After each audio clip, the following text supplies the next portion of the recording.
I've sort of been weighing it up between Piss on Your Grave and Antidote, personally. Okay. Wait, Antidote? Antidote, yeah. Antidote in the bottom 3. It's just a bit boring, isn't it? 2015, a super transitional year for the genre of hip-hop, with huge albums like DS2 and Butter 6 coming out and pushing that trap sound all the way to mainstream, with one album flying way above the rest and showing them really how to do it. Rodeo by Travis Scott. Rodeo by Travis Scott. I mean, this is the man's, we obviously know him today as a legend, but this is his first studio album, and very reminiscent of the era it's in, I think. Oh, 100%. You look at that feature list straight off the bat. Yeah, for 2015, this is one of the most stacked feature lists you'll ever see in your I mean, life. it's about the only time like excuse someone putting Justin Bieber on a feature list. I mean, 100%. I mean, this is prime Justin Bieber. You can't argue against it. That's a bad call 11 years later, but at the time, I can't knock it. You know, you got Future on here. You got Juicy J. Young Thug, Quavo at a time where you still had to say Quavo from the Migos. And by far the most prominent feature on this track list being Kanye West, who at the time was by far his biggest inspiration and also the biggest person that he'd worked with at that point, with loads of production credits on albums like Yeezus. And he featured on this track list on Piss in Your Grave with quite a grungy and alternate sounding instrumental. Personally, not something I'm a fan of. Yeah, to be fair, I don't mind Piss on Your Grave as a song. I think, to be fair, as much as Kanye's on it, I think it still fits Rodeo very well. I think it's actually a nice blend of the two styles, to be fair. I think you definitely see a lot of those inspirations. Strangely enough, it's really linked with the features, because you take a track like 3500, right? I mean, bro sounds like Future. I was getting confused. I actually didn't know that was Travis until we started filming, so you corrected me, to be honest. Yeah. I mean, it's a specific bar where he goes, flip his serve, sipping. That specific bar, I've never heard anybody sound like Future. Yeah. That isn't Future in my entire life. 100%. It's very reminiscent of it, and you can see the influences here, but you can also see them on the album. They're featuring on it, right? Exactly, you know, that's what's so special about this album, is that he's working with the people who inspire him. Yeah, and the greatest of his subgenre. It's the pioneers of this subgenre, really, isn't it? Because you've even got like Future and Young Thug on here, who at the time were helping build the trap era and the trap genre and pushing it. For me, I think Travis won that battle. I think the Rodeo sort of signature sound, which we'll touch on in a little bit, I think beats some of the other albums from that era. I think it's really solid, and all of this as well from a debutant. This is his first studio album. Crazy. Coming this hot with a sort of a perfect blend between a proper hunger, but also a little bit, not arrogance, but there's so much confidence. There's so much. Like you got Kanye West on a track, and this is your vision. This is his sound, and he's just gone with it. 100%. You know, every single track on this album sounds like Rodeo. Getting legends like that to do that on your first studio album is truly impressive. It's crazy. It's good stuff. I think with Rodeo, you know, I think there's such a consistency around the theme, though. Like 100%. I think we've sort of mentioned this before to each other. I think straight from the bat, this is very different to Astroworld. And I know that we've already spoke about Astroworld, and I know that it's not necessarily the most fair comparison, because Astroworld's a few years later in his career. It's a different theme, I get that. But they're going to be compared just because of how big they are, right? They're kind of his two biggest projects, and maybe his two best projects, to be fair. Let me put it like this. Astroworld has a theme to the songs and the sound, and so does Rodeo. But there's a narrator in Rodeo. 9 light years away, just outside of the Kep. Right. That's T.I. That's T.I. narrating it. It is, Whoa, I didn't know that. There's a story being told there. You know, 100%. Bro's from Texas, right? There's not an established rap culture here.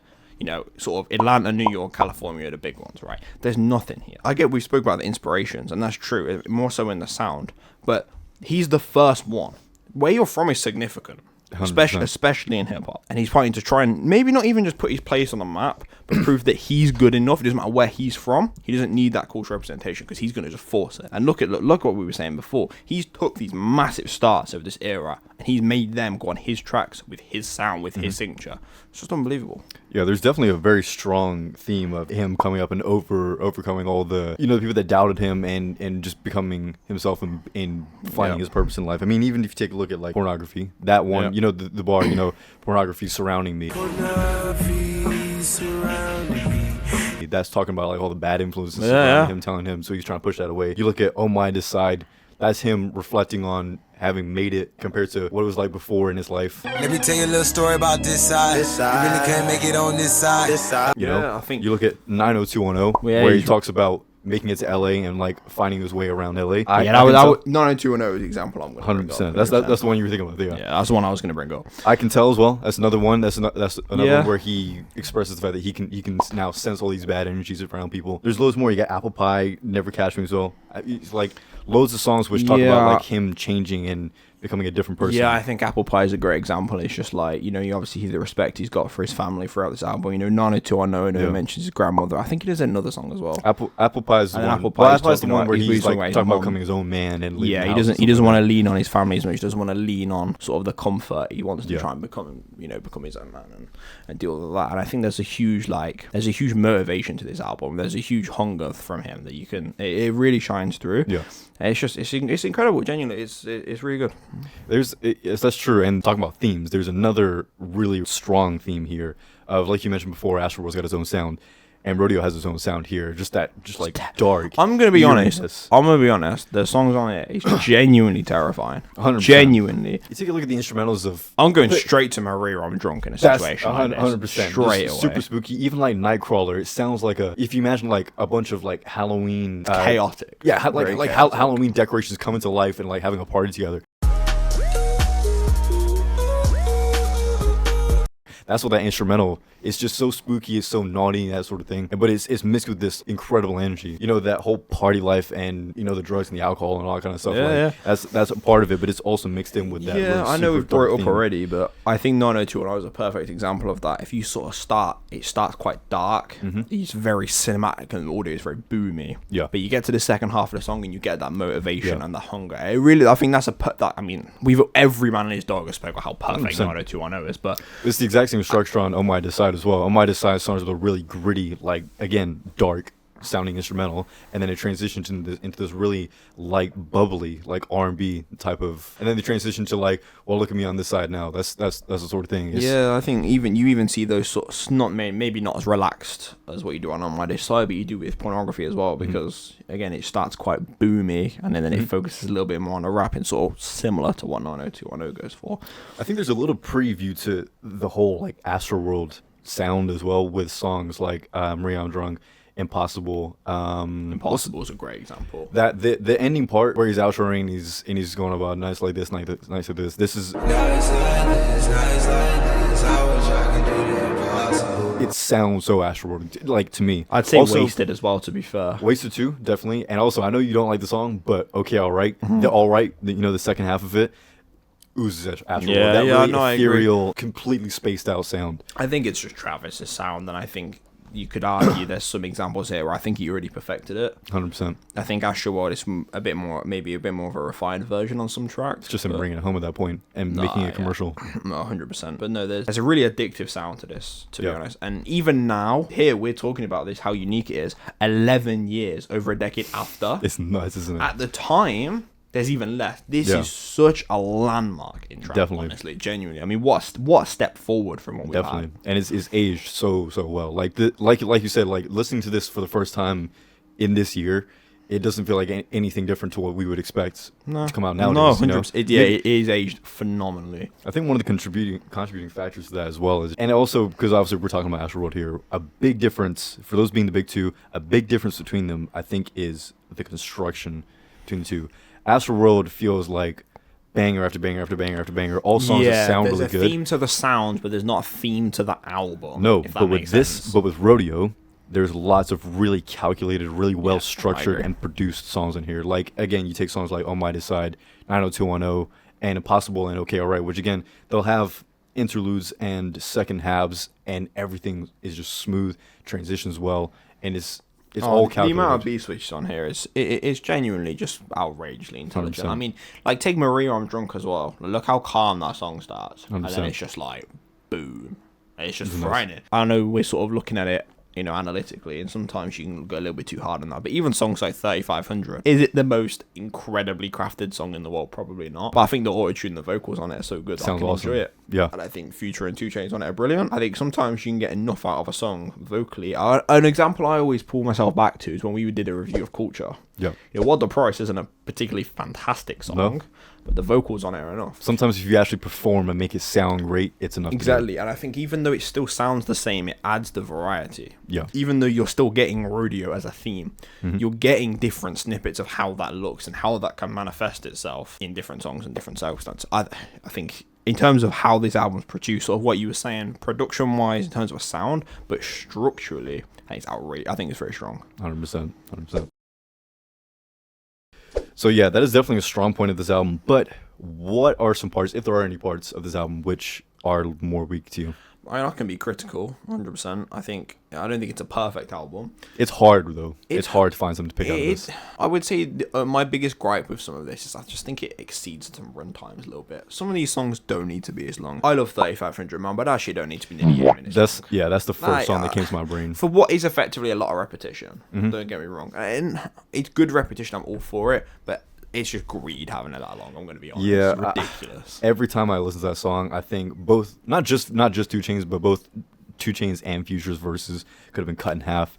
Take out a couple of the hooks, and you can still leave that 2-minute interlude at the end, and it just gives it so much more replay value. And especially with features like this at the time, that could have been the lead single. You know what I mean? Yeah, I agree. Instead of Antidote, but I think another gripe, and we'll get to some of yours in a minute. I think some of the songs on this album, there's not many of them, but I think they fall so flat. And it's even worse because the sound of this album, especially early on, is so consistent and is bordering on some of the best music I've ever heard. And you get later on in the album, and I know it's a really hard standard to keep up for 16 tracks, but it doesn't keep it up. It just doesn't. And that really, sometimes with an album, you might get a few little poor spots in the middle. But when it's all at the end, it just fizzles out. It's like flat soda, man.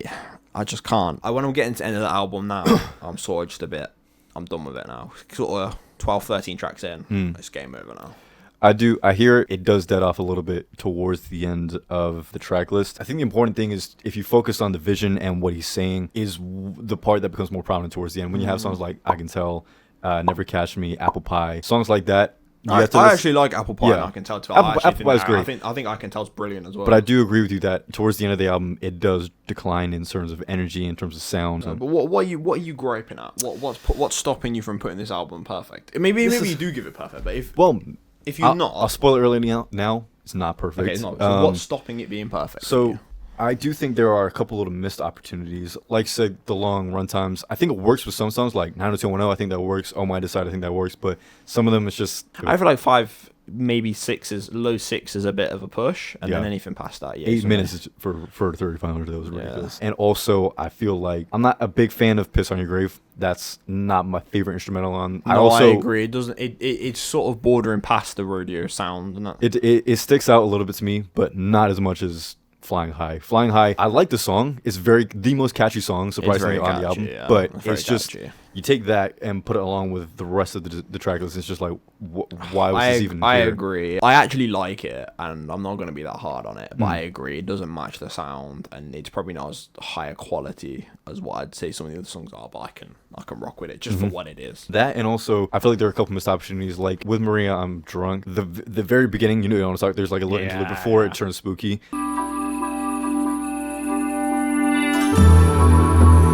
Made it to LA, I feel like that could have been more present in the whole of the song because I really, really like the sound of that. And especially if that was more present, that transitioning into Impossible, oh my God, cinema. Yeah, I suppose.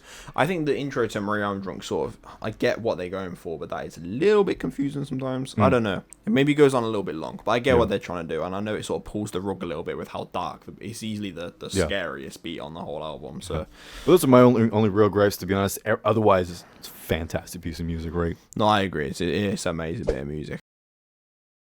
Alright, bro, so now we've given our thoughts on the album. What are we saying for our bottom and top 3? Start with the bottom 3, as we normally do.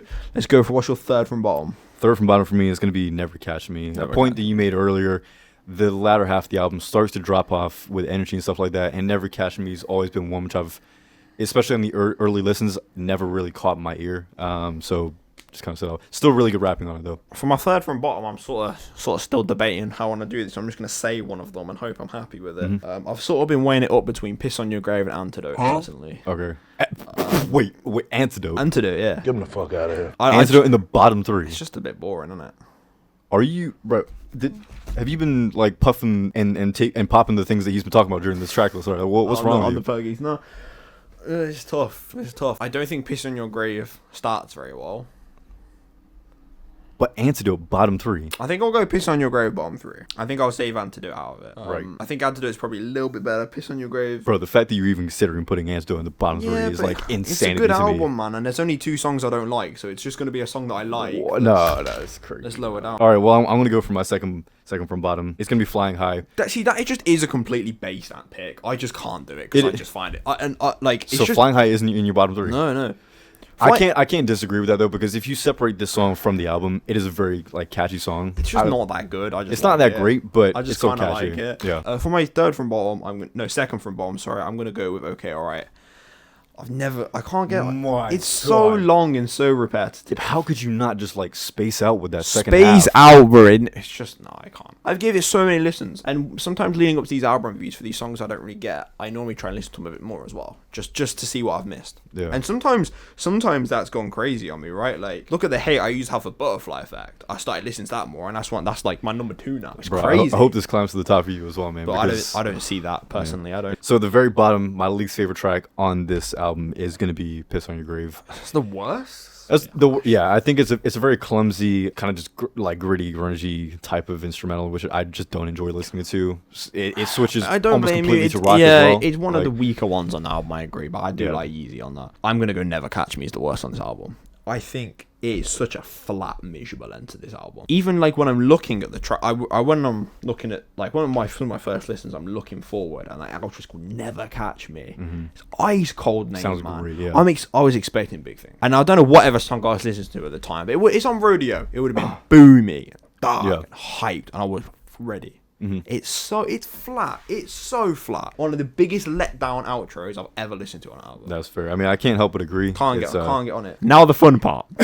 So this top 3, I managed to get down to like a top like 9 or something. Yeah, like those is like we just named the bottom 3. The rest are all the top. Bro, like some of the songs I'm leaving off this, and I'm like fighting to put third, are like 2 spaces above like It's my ridiculous. third from bottom. Okay. I'm gonna put Pornography number 3. That's fair. I I'm think gonna be honest. now I've said that, I think it's really good. I think the beat switch is outrageous. I think the beat's better at the start, but then the beat works better. The rapping on it's crazy. The energy's out of this world. Amazing intro for what this album represents. I mean, instantaneously that means that you've either not got like 90210, Maria I'm Drunk, or like I don't know, Nightcrawler in your top 3, which makes this a bad take, but it's fine. So Bruce dropped his bottom 3 straight away. Number 3 for me, I'm gonna go with "Oh My Decide." I think the beat switch is really cool. It's nice that you basically get 2 songs here. I really enjoy again the latter half of the song with that really bubbly. I feel like I always beat. preferred the first one. The first Really? side. Yeah. I think that's just the difference in what we hear. I really enjoyed that. It's so lighthearted and bubbly and like a bit of R&B as well. It's kind of a nostalgic sound for me, that sort of like 2017 Migos sound along with Travis as well. It kind of reminds me of that Vibe song that you showed me in that underground artist reaction video. Coming soon. So stay tuned. I want to hear your number 2 now. Number 2 for me, I've gone with 90210. 90210. Yep, not number 1. I think the second best song on the album, 100%. I'm fine with it. Again, is unbelievable. The most dynamic and impressive song on this album by far. It's so good. Really good. I think I can try and I can break this song down and analyze, but it is just really good. Yeah. It's also, let's give some credits to Casey Hill for those vocals throughout the whole thing as well. Like, it's incredible. But that part where he's like, come get me from Neptune, bro. I'm floating a little bit far. My number 2, and I've changed this about like 4 times. I really wanted to put "Pray for Love" here. Couldn't do that. kind of fucked up. I was maybe going to put 3500 here. I didn't do that. I was maybe going to put Maria I'm Drunk here. I couldn't do that. Nightcrawler. I can't believe that's not in my top 3. What? It hurts like hell What because is that going song here? is amazing. I'm going to go with Wasted. Wasted? Juicy J. I think the instrumental on that is out of this world. I think it gets so messy in the background, the audio, and then Juicy J starts rapping. It's so like just like not all the noise is gone. I don't know. The production is the attention to detail, man. So fun. I just think it's great. This is one that I think is so interchangeable. I've never had a top 3 this interchangeable. Yeah, you could put my 7th place spot first, and I'm like, Yeah. That's It's amazing so true. take. This is genuinely some of the best music I've ever heard. I mean, Wasted is good. It's a good instrumental. Those 808s hit hard when they come in. But I mean, is it that good compared to some of the other instrumentals? I mean, It's tough. categorically, like whatever, it doesn't matter what you put number one. Like you put that above like some of the greatest songs in hip hop history. I think that's crazy. Number one. I'm still like kind of thinking about Bro, this. it's so but, hard. I'm but doubting. I've never doubted myself this much in an album review. I'm going Impossible though.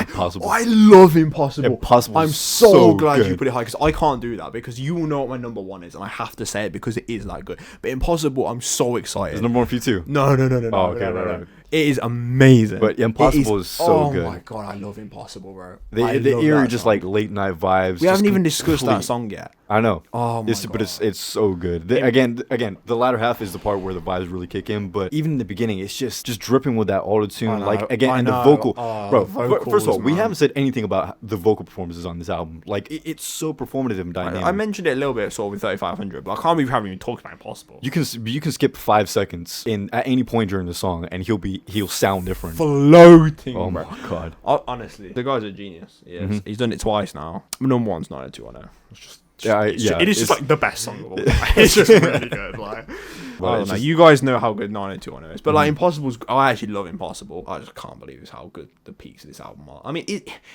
I know this isn't a fair comparison. But I'm going to bring it up anyway. Is it better than Astro World? Or not? I think it's better as a concept and as a constructed album. In terms of sound and enjoyability, I think I would still stick with Astroworld. But there was so much heart put into this. I don't know. Project. I don't know if I go Astro or like I would have. I think if you were to combine the track list and do the 5 best songs, are they just all off Rodeo? It might be. I would argue that I enjoy my top 3 on Rodeo more than I do on Astroworld because the songs on Astroworld level They're out both more. so good. They're Yeah. both so good. This has been one of my favorite albums to talk about. 100%. Which leads us on to our final ratings of this album. What are you saying? This whole time I've been telling myself it's like an 8 out of 10. But You again, know it's better than that. Though. after going through this, it's just a 9, and it's so close to like a 9.5, even a 10. If it wasn't for like the small we little do mishaps. we do 0.5s, don't we? I've given a 0.5. We do 0.5s. I'll go 9.5. I think Wow. this is a good outro away from being a perfect album. 100%. This album is outrageous. Okay, overall, Rodeo done reviewed. But who would you suggest listens to this album? Who would you give this to listen to? I'll tell you what, if you have not touched modern rap at all, I think this is a great starting point. Because if you are trying to judge an album based on its sound, which is what rap is moving towards these days, I think this is probably, and you can quote me on this, probably the best an album has ever sounded. In terms of the pure sound of an album, Yeah. I think you're going to struggle to find many better. And to be honest, more accessible as well. It's just brilliant. I think it is It's super. just Yeah. absolute cinema. I mean, just through the instrumentation that's used on here, I mean, you could get this to, like, this could be a great introduction to someone who wants to get into Travis Scott. This could be a great album for somebody who likes trap and who likes modern music. But also, I mean, a bit of, like, the early to late 2000s rap, right? This is again, piggybacks off of both of those eras. This is a great mix. For anybody out there who's wondering what this sounds like and whether they should listen to it, just give it a whirl. Just jump into it, Just man. give it a whirl. Honestly, it's brilliant. It is that good. And to be honest, there's some personal top 10 song contenders on this album. Genuinely, it's Wow, okay, yeah. unbelievable. Alright guys, that was Rodeo by Travis Scott. Thank you so much for getting all the way to the end of it. What did you think of our review? What did you think of the album? If you haven't listened to it, go listen to it. Come back to this video and watch it all the way through again for our opinions. 100%. Definitely go listen to Rodeo and let us know what you think of it. And also, let us know in the comments which album should we do next. Very important. As always, go check out our Instagram. Go check out our TikTok. Go check out everything else that we do. And if you want a special invite to the Discord, let us know in the comments. We can get you in there. And as always, we appreciate you guys for We watching. love you guys. Peace.